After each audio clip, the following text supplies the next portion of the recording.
I've always had this but wanted you to have it, Kaz. It's your mother's treasure. Saying this, my mother handed me a small package. I'm about to leave this house soon. For university. Puzzled but accepting the package from my mother, I opened it and immediately, tears overflowed from my eyes. No way. I couldn't even understand my own feelings as tears streamed down uncontrollably. Like a dam had burst. My name is Kaz Smith, 18 years old. A common name, but my life has been anything but common. About 12 years ago, I was taken from an orphanage, adopted by the Smith couple, Alexander and Charlotte. From that day, I became their child. I don't remember much from my time at the orphanage. I realized I was different soon after starting elementary school. I didn't notice it while playing with peers my age in the orphanage, but upon entering school, I felt out of place. I had no father or mother. Yet, all my classmates had parents and families waiting for them at home. This stark difference deeply shocked and hurt 6-year-old me. Furthermore, there were no foster parents willing to take me in. I often mistook visiting adults as someone coming to take me home. Then, at 7, a turning point came. From now on, you'll live with the Smiths, Kaz. Ms. June, the one at the orphanage who doted on me the most, introduced me to my current parents. By then, they were probably already around their 50s. Adopted children are usually younger, and foster parents are typically in their 30s. I was 7, and my parents were in their 50s. Rather than parents and child, it felt more like grandparents and grandchild. However, I was thrilled to finally meet someone willing to take me in as family. After finalizing the adoption, we moved to a town next to the one the orphanage was in. Finally, I could lead a normal life. But that was an illusion. Children, in their innocent cruelty, can tear into one's heart. My classmates at the new school, upon learning I was adopted, bombarded me with questions. Being from an orphanage, some even said their parents warned them not to associate with me.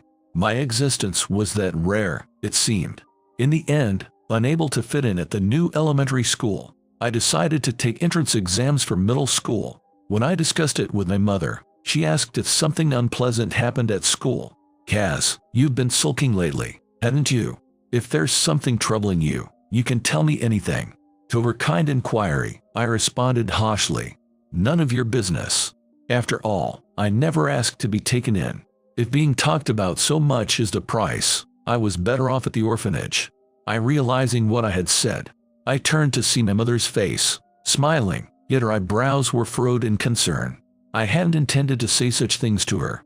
Feeling a pain in my chest, I could no longer look her in the eye and retreated to my room. My parents, who had fulfilled every wish of mine, yet I acted capriciously, starting to despise my own existence. From around this time, I think I began distancing myself from those around me. With classmates, aside from discussing studies or group work related to class, I didn't interact much. Even though my friends would gather to play video games after school, I wouldn't join them, choosing instead to study in silence. It wasn't out of obligation. It was a choice I made willingly. I thought it might be easier to just retreat into my own shell rather than get hurt. That's what I believed. I ended up hardly talking to my classmates and even less so with my parents. But they didn't get angry or scold me. They simply watched over me in silence.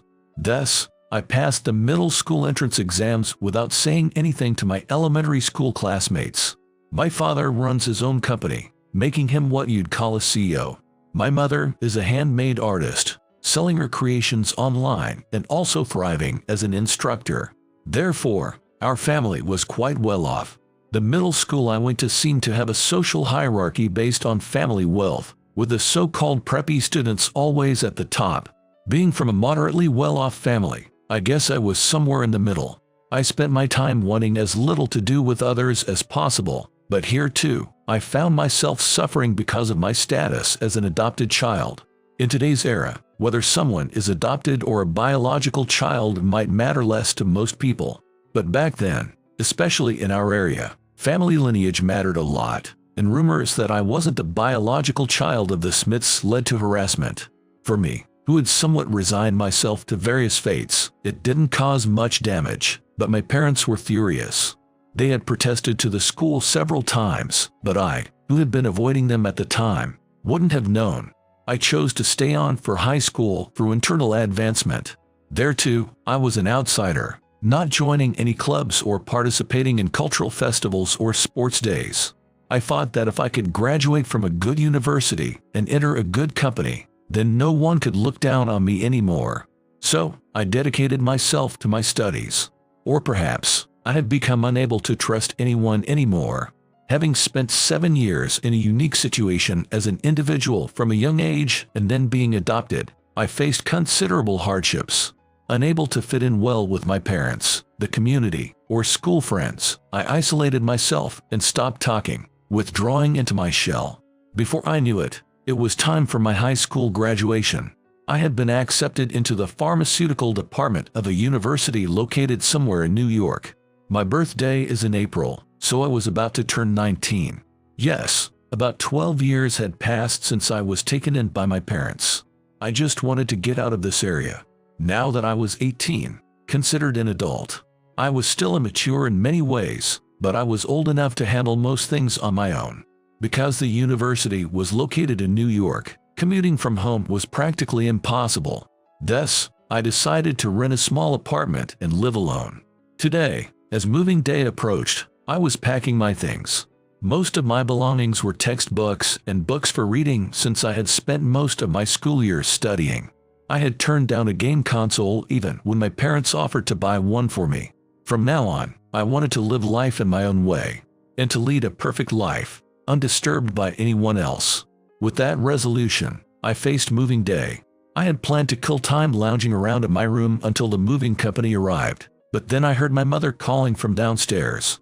My mother, she adopted me at 47, had just turned 59 recently, and was soon reaching her 60th birthday. As I slowly made my way down the stairs to the living room, my mother beckoned me over with a gentle look. I sat down in a dining chair opposite her. My silent father was beside her. Then, my mother handed me a small package. "I've been keeping this for a while. I want you to have it, Kaz. It's your mom's treasure," she said. Told to open it, I slowly unwrapped the package. What I saw inside took me by surprise. "Mom, is this?" What I found was a small album. As I slowly opened it and looked inside, it was filled with photos of me. From the day I was taken in, 12 years ago, to the recent graduation ceremony, all the memories were beautifully compiled. This album must have been handmade by my mother. I wondered why she chose this moment to give me such a thing. Lost for words, I just stared at the album, puzzled. Then, my mother began to speak slowly.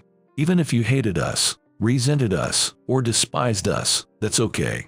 But remember this, to us, you are irreplaceable. No matter where you are or what you're doing, you are our family. No matter what happens or where you go, you are our precious child, our treasure. I might not have always understood your feelings, but please, take this as a memory of home. Can you indulge your mother's selfish wish?" Hearing this, I abruptly stood up from the chair. No way. I've always retreated into my shell, being terrible to both of you. And yet, did you really make this for me?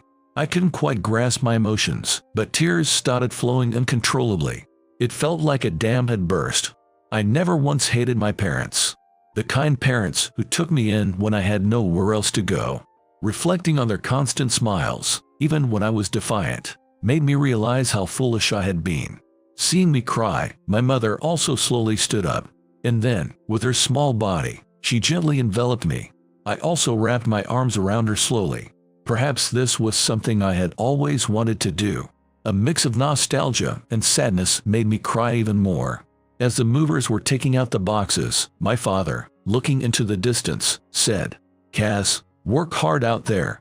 We will always be watching over you. Your happiness is what matters most to us." With those words behind me, I got into the car and headed towards a new beginning. Upon arriving at my new apartment, I immediately began unpacking. It wasn't much, so I figured it would only take a few hours to finish. Opening a cardboard box, I found an envelope that I didn't recall placing there. Opening it curiously, inside was a bank book with my name on it. I had opened an account at the post office once for a short-term job in high school, but this seemed to be something different. Immediately, a wave of regret hit me. Tears fell on the bank book, causing the ink to smear. "Why didn't you tell me?" The bank book was filled with entries in my father's neat handwriting. It marked milestones like when I scored 100 on a test, passed middle school entrance exams, or celebrated another birthday. Each milestone was accompanied by a deposit, commemorating even the slightest changes in my life. The total amount was quite significant. Had they told me, I could have expressed my gratitude directly. Contemplating whether to contact my parents, I ultimately chose to just go to bed. I was unsure how to interact with the parents I had long avoided. Moreover, I questioned whether I had any right to say anything at all. I took out the bank book again and opened it to the first page. The initial deposit was a peculiar amount of $7.65. Without any comment from my father, I had no clue what this number signified. But one thing was certain. They had silently supported and watched over me all along. Regardless of my actions, they had always remained my parents. This was an undeniable fact. Blurring my vision slightly, I gently closed my eyes. Months flew by, and suddenly, summer vacation ended, and the new semester started. During this period, I was working part-time at a particular shop. Kaz, please take this to the table over there. After that, 2 drinks and mixed nuts for customer at counter number 3. Oh, and I'll shake the drinks, so just check the pizza and serve it if it's ready. Saying this, she was bustling about. Her name is Mina Johnson, 34 years old. She's the master of this shop. During the day, it operates as a cafe, attracting moms and kids. At night, it transforms into a bar, where adults come to soothe their daily fatigue. It's bar time now. Mina handles the cooking and serving of drinks almost single-handedly while skillfully engaging in conversations with the regular customers. She's beautiful, cheerful, and good at conversing, so more than half of her male customers come specifically for her. Yet, a significant number of female customers also frequent the place. Many women come to her seeking advice, appreciating her good listening skills. On my days off from work, I too visit the shop as a customer and enjoy chatting with Mina. But on weekends and holidays, it's almost like being in a battle. It's natural since Mina and I are the only ones running the fully booked shop. Of course, there are other part-time workers, but today, unfortunately, it was just the 2 of us. Having been trained in both drinks and cooking by Mina, I managed to handle the orders following her instructions. Then, around 11 p.m., we finally got a moment to rest. The influx of customers looking for a second round of drinks was intense, but we managed to get a breather. Well, today was crazy. Even if the other part-timers were here, it would have been tough. Having Kaz, who can do both front and back, on shift, really saved us. While saying this, she handed me a beef bowl she had made for the staff. I'll go talk to the customers who had a drink, so take a break, Kaz. With that, Mina disappeared behind the curtain to the front. And somehow, we managed to close at 3 a.m. The customers were gone, and we finished cleaning up by 5 a.m. Since it was Sunday and we had no plans, the shop was closed. I thought I'd sleep well once I got home, rubbing my sleepy eyes. Then, as we were cleaning up, Mina started a conversation.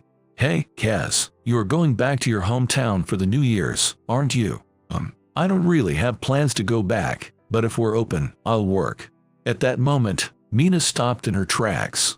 Wondering what was wrong, she approached me with a serious look. Why wouldn't you go back? Well, I've caused enough trouble for my parents, and after leaving things unresolved, I don't feel like I have the face to show them. That was the truth. I thought about calling them directly about the bank book, but ended up sending an email because I lacked the courage. We hadn't really talked since then. My guilt had grown to the point where I felt paralyzed. Then, Mina seemed to ponder for a moment. With the customers gone and the BGM off, the silence felt increasingly awkward. Just as I was about to change the subject, Mina spoke with a solemn expression. You know, I haven't been in contact with my parents for over 10 years. It's like we're estranged. I had an older sister who died at 18.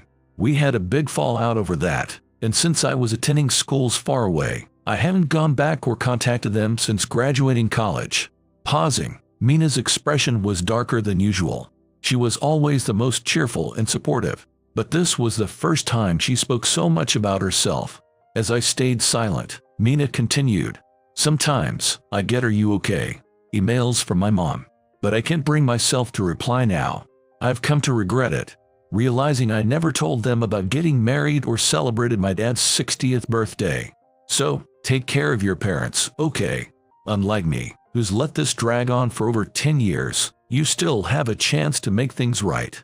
By the end of her speech, Mina's usual brightness had returned, but her smile seemed tinged with sadness. Was I projecting my situation onto hers? Or was there another reason her words struck a chord? At the moment, I couldn't tell, but Mina's words had given me a bit of courage. I responded with my own conclusion. Yeah, I think I should talk to my parents face to face. I'll go back for the new year. So about the shift. That's fine, that's fine.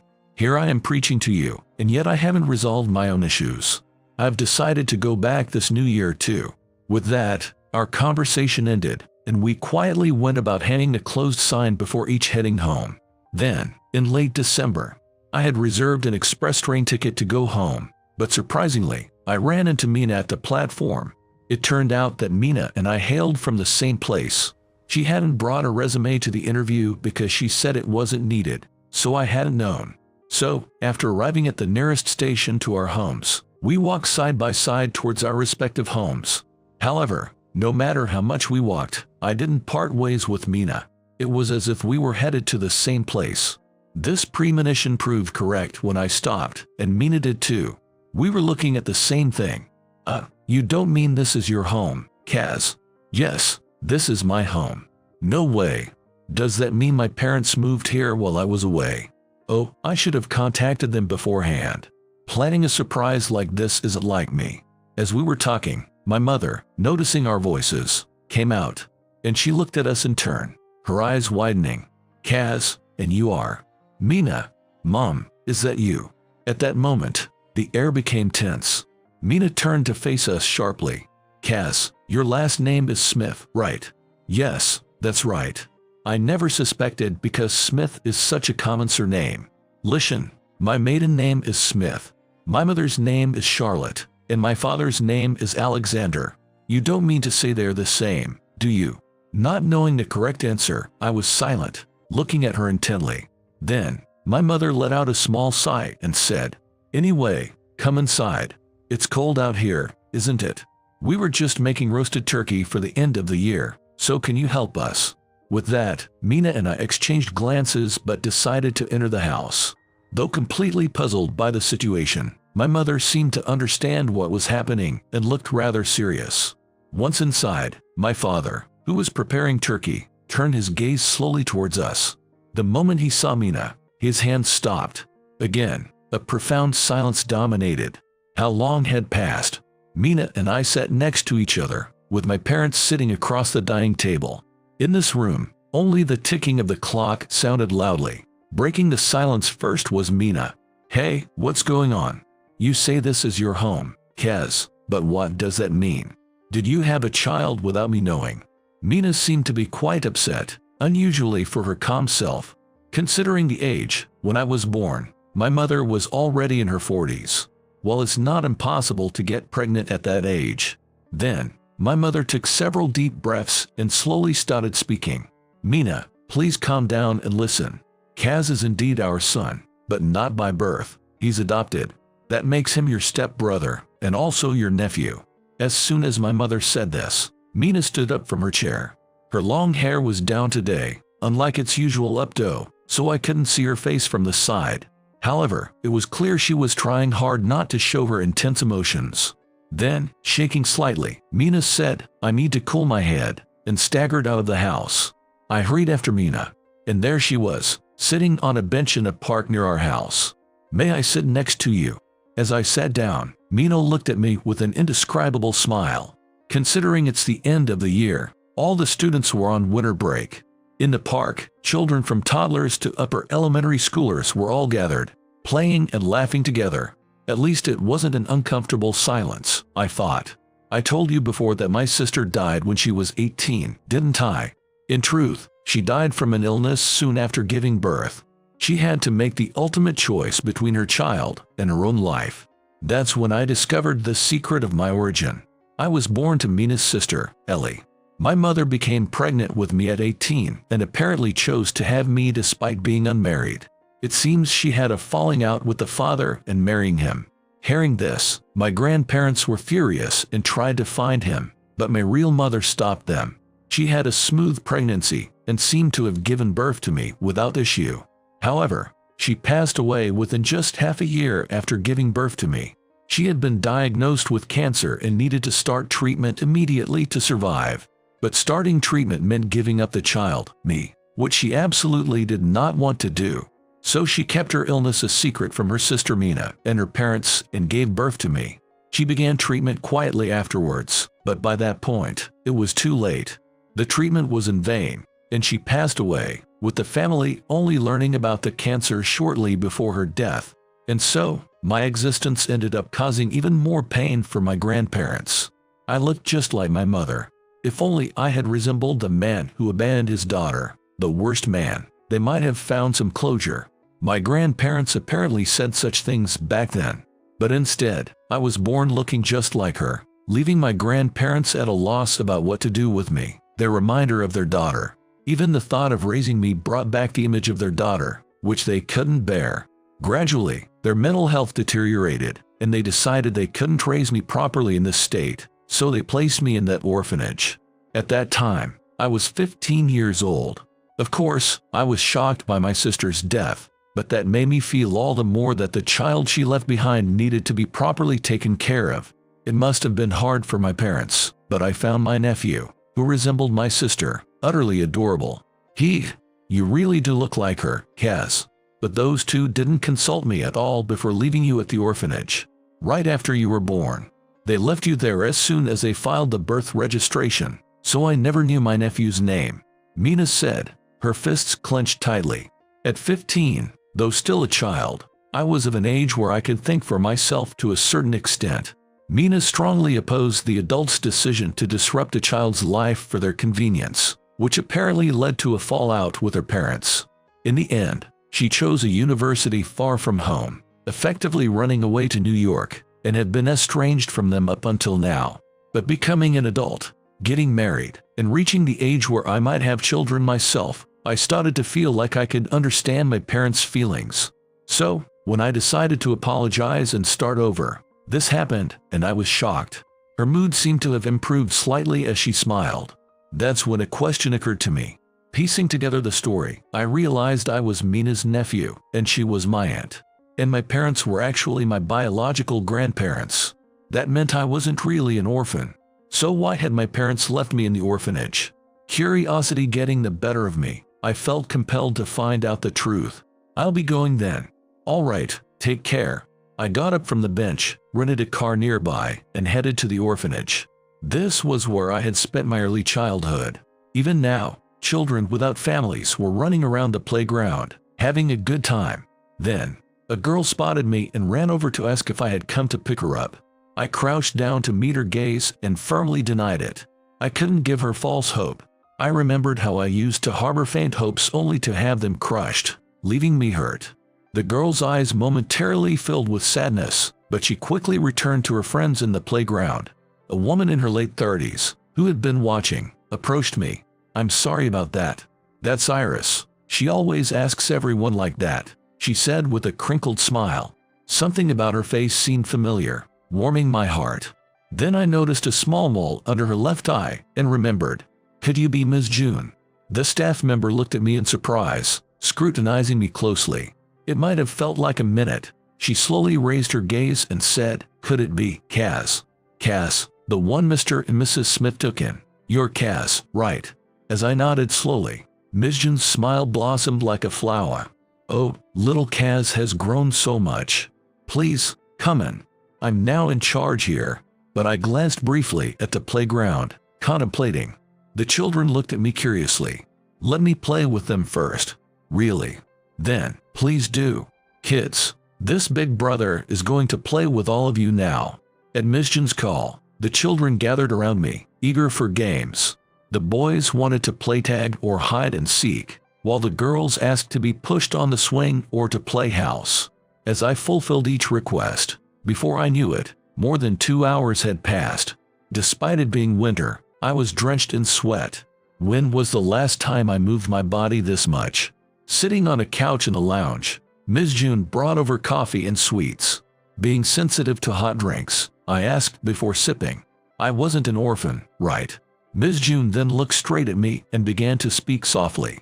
So, you've come after learning everything, seeking the truth.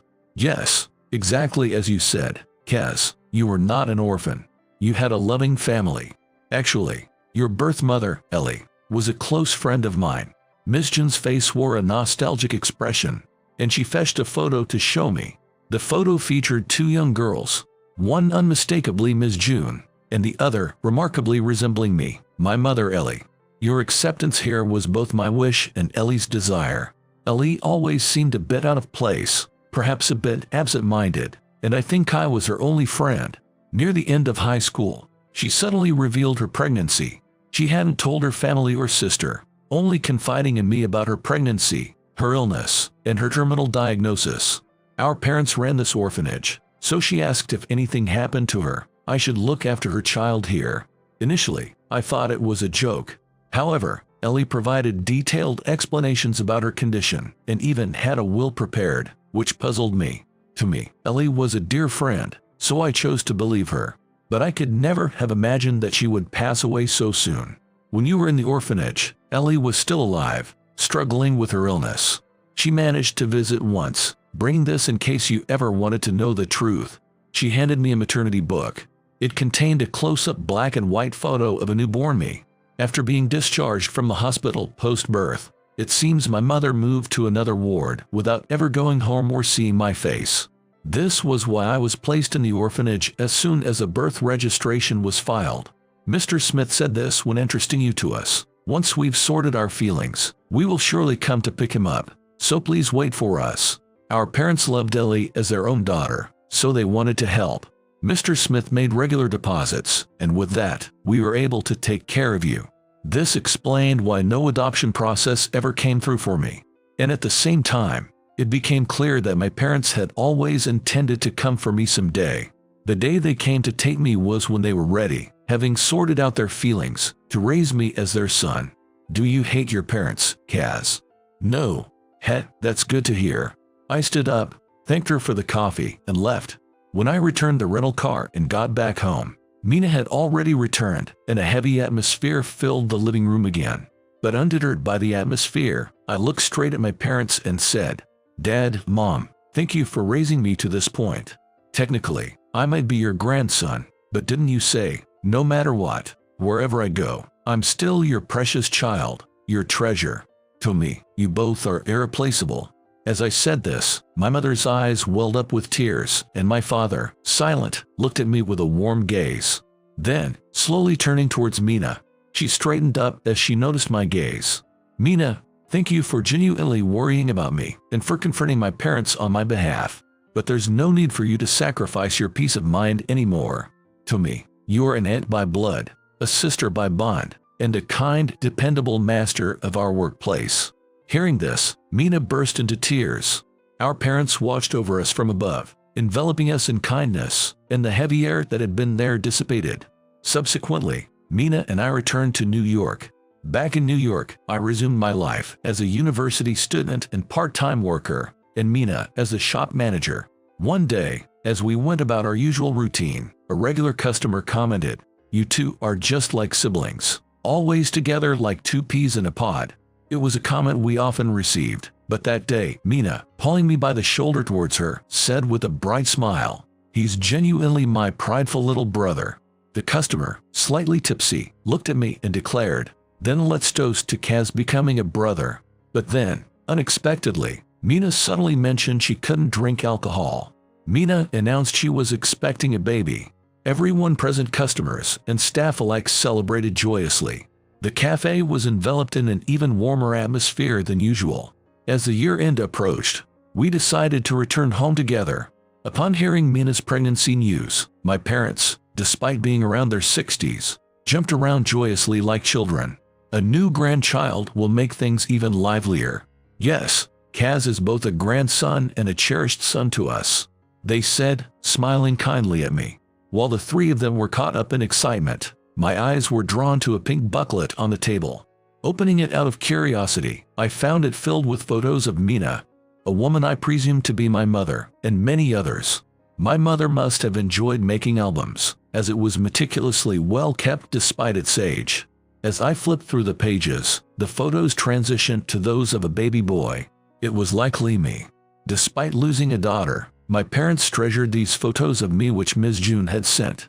The $7.65 at the beginning of the bank book was my birth weight.